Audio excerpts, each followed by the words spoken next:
kompyuterni umuman bilmas edim. Hammasi nol edi menda. Assalomu alaykum. O'quv markazimiz haqida ikki og'iz fikringizni bildira olasizmi? Albatta, o'quv markazi. To'xtab turing, mikrofon taqib qo'ying. Bu yerga dugonamni ortidan kelganman. Dugonam bu yerga ishlashga kelgan edi. O'zim ham kompyuter o'rganaman, kompyuterimni savodxonligini oshiraman degan maqsadda kelgan edim. Va bu yerda o'zim istagan natijaga erishdim. Ko'p narsani o'rgandim. Ko'p malakaga ega bo'ldim va Wordda ishlashni, Excelda jadvallar bilan ishlashni, umuman shu kompyuterni umuman bilmas edim. Hammasi nol edi menda.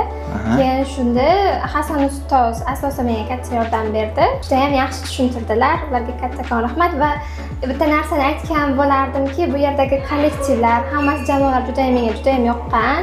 Birinchi kelganimdan yaxshi taassurot qoldirgan.